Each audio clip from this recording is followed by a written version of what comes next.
Hi everyone, a very warm welcome to Career with Kalpi. I hope all of you are keeping safe.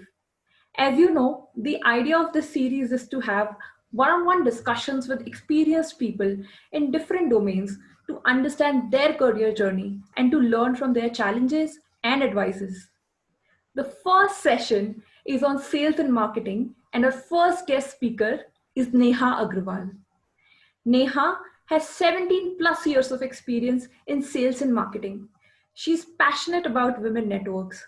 She's the president of Iron Lady Community and a co founder of multiple lean in groups. Along with all of these, she's a wonderful person and loves to help people, especially women, reach their next level in their careers. Hi Neha, thank you very much for being our first guest speaker. I'm very happy to have you here. Hi Kalpi, thank you so much for this wonderful introduction. It has been so amazing to know you. You have cracked IIT, you have cracked IIM, you're such an inspiration. And I want to tell you all a little secret about Kalpi. She's an excellent poetess. And in this lockdown, her poetries have really got both of us very, very close. And whenever I give any work to her, I consider it as done. So she's amazing and extremely diligent. Kalpi, it's a pleasure to be here. Thank you so much, Neha. Thank you. So, Neha, broadly, I would want to discuss you today about your career journey, the challenges that you faced, and how can your audience deal with those challenges, the advices to be successful in sales, and a little bit about the industry trends. So, firstly, I would want to go to your career journey. So, in the long career span of 17 plus years, what were you aiming for, say, every 5 years? And what did you do differently? How did you upskill yourself to meet the changing job requirements? Thank you, Kalpi. Good, very good question. So I would define my career journey in three parts. One is my professional career, which started in 2002. Then is my personal fuel, and I would say my personal passion. And third is that what kept both of it going. So my career journey started in 2002 when I passed out from college. Like we are in 2020, 2002 was also a peak recession year and there were no college placements happening. I was the only one who got campus placed from my college. I'm a civil engineer by profession, but sales just happened to me. I got a sales job, and since it was peak of the recession, I just moved into it. And initially, 2 years were very, very challenging because I had not done my MBA. I had no sales background. So 2 years were hardcore learning. And once I learned in these 2 years, I had to learn the industry, I had to learn technology, I had to learn sales nuances. I was able to apply it. After the first 2 years, it was about learning about various verticals. I was able to learn BFSI domain, I was able to learn government business, I was able to learn enterprise business. It was all about domain knowledge. Once I got that, then I understood that, it is all about solving customer problems, selling that value to the customer. So from proper technology sales, it moved to value proposition and solution selling. From there, it moved to you know creating value for customers, say, giving specific use cases to the customers. And currently now what I do is collaboration and co-creation. So this is how the journey has been, from selling technical specs to co-creating solutions with the customers. That's an amazing story, very inspiring. So, I'll break it down a little bit and focus on the challenges bit. And, want to understand what were some of the most challenging situations and how did you overcome them? And if there are any skill sets that our audience kind of need to learn to overcome those challenges in sales. Yeah, so sales is a challenging profession because there is a lot of rejection that you face. It's not a personal rejection, but there is a lot of rejection overall because you're trying to grab somebody's attention. You want somebody's undivided attention, And in today's world, it is the most expensive commodity. So I think that is the overall profession's challenge. And you need the right mindset to deal with it. But as a lady, the challenge multiplies. When I started, my parents were dead against a sales job. And initial 6 months, they did not know that I'm doing sales. I never told them. And one fine day, they landed up in my office and then they asked my boss, where is she? And he said, she's in field and it's a field job. So she has to be out. And they were extremely, extremely upset.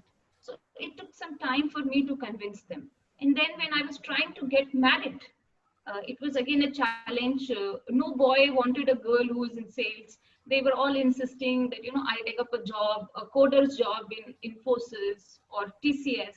And it was very difficult for me to explain that, I will be a very average coder and I'm an awesome salesperson. Right. So I think that is kind of, initially that is very challenging. There is a lot of taboo in our society with girls being in sales. With time, I have seen this kind of going away, but still in some percentages it is there.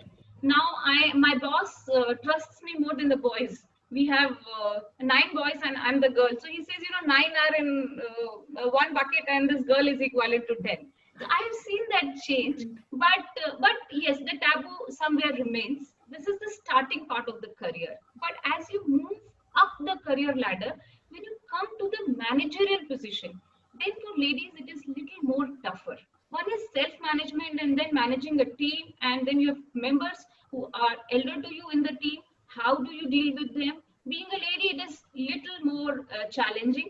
You have to, be a little more tactful, and then comes the glass ceiling. When you really want to move to the CXO level, when you want to be in the boardroom, then it is actually very challenging because you don't have too many role models out there and you have pressures at home.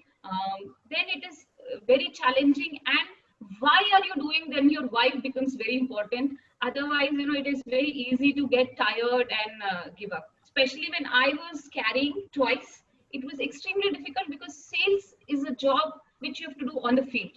It can't be done remotely or you cannot do it from home. So Right. 2 times during my maternity time, it was extremely challenging. Till the last day, I had to be on the field, and when the small baby was there, I had to join back. So those were some of the challenges that I faced in my career. Thank you so much. I mean, that's a lot of new learning for me as well. And I really hope a lot of people, especially women, watch this and get inspired to be in the sales field. I would switch gears a little bit now and focus on the industry to give our audience a flavor of the industry trends as well. So, what are some of the challenges that the industry is facing, and how has it been since you joined, in 2002 to today? Yeah. So, Kalpi, I will take you little back in time. I think you would not even be born that time. See, when we were doing a lot of nationalization in India, Indira Gandhi's time, when there was emergency declared in the country, what happened is a lot of multinational moved out from the country, and in the IT industry space, a lot of Indian companies came in, and those companies became Indian system integrators. HCL was born that time. CMS IT Services was born that time. A lot of Indian companies got formed that time, and they started reselling products. They started maintaining, and that era continued, say till 99, 98, and then came TCS, then came Wipro, then came Infosys into picture. So that was the era of service, and IT services industry really boomed. Good time. And then we saw a little bit of recession in 2002. And that is when the economy was opened up and all the MNCs came back. And they came back very strongly. And from that time, Indian IT industry has seen a very good time. So it was a good time. And I've seen a time especially in 2004, 2005, if you have two hands and legs and basic things, you're able to just speak about the product, you're just there.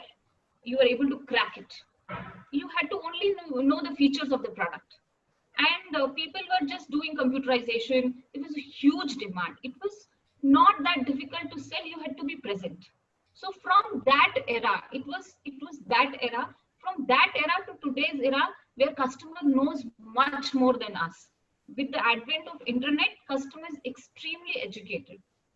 Customer knows about your product, customer knows about his problems. So if you are not able to speak that value to the customer today will not buy from you. The competition has increased, customer has many choices, customer is very well educated.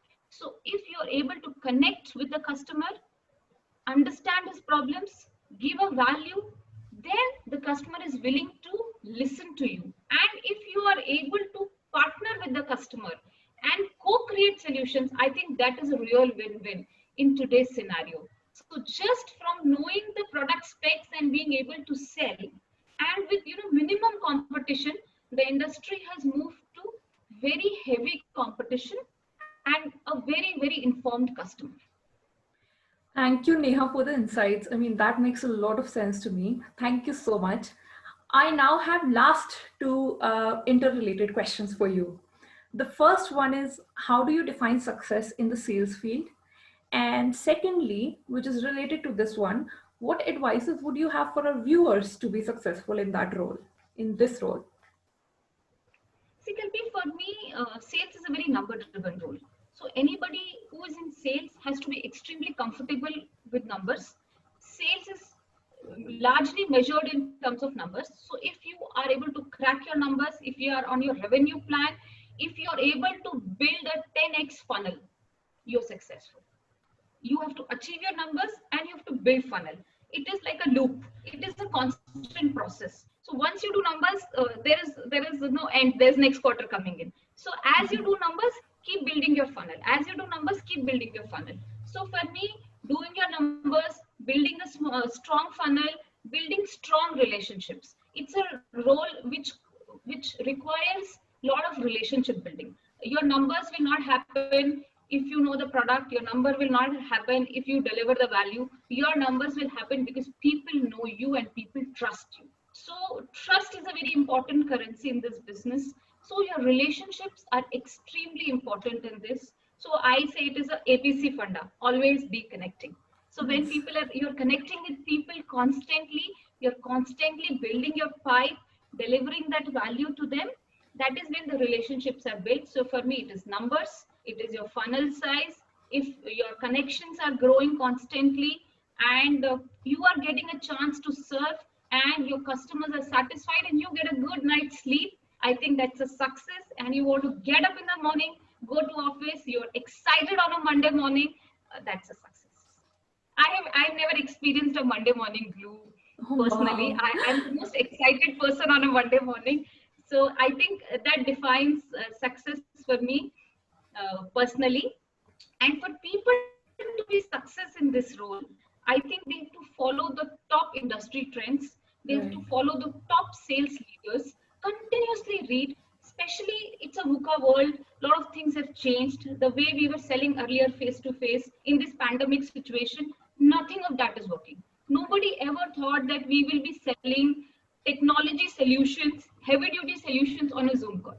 Right. So it is very important to keep yourself updated. So please follow some top sales leaders, follow blogs by them, follow your industry trends, and be in the 0.5% league, connecting with people who are in, top of the game, top CEOs, uh, top CMOs, really gives you a lot of insight. So for ladies, networking is always a challenge. They are not able to connect with so many people. Time is a constraint and you have so many things on your plate. But now the option to connect virtually is there. So, Right. always make your network, even if you're not able to meet face to face, you are hard on time, connect socially. If you're authentic and you are seeking genuine help and you're willing to give help, you will be able to grow your network multifold. And I Right. always say that, always be willing to give. Before you accept anything in return, just give. It will really grow your network. So if you're doing such things, your network will be growing, you'll be constantly learning. And also I will be sharing a few links and top leaders that people can follow. So if they do that, it will be very impactful in their sales career. That's super helpful. Perfect. Thank you so much again for being here and breaking down the career path for our audience and giving them the tips to succeed in this role. Thank you, Neha. Thank you so much. Thank you, Kalpi, for doing this amazing work. I'm sure many ladies are going to get inspired by you, and it is going to change many careers. Thank you so much. Thank you everyone for watching. We'll share the resources in comments as Neha said. Our next session is going to be on journalism and in fact a career journey from engineering to journalism. So please let me know if there are any comments, any questions that you want to ask either for sales or for journalism, and we'll try to cover that in our next session. Stay tuned to Career with Kalpi. Keep safe. See you in the next video. Bye bye.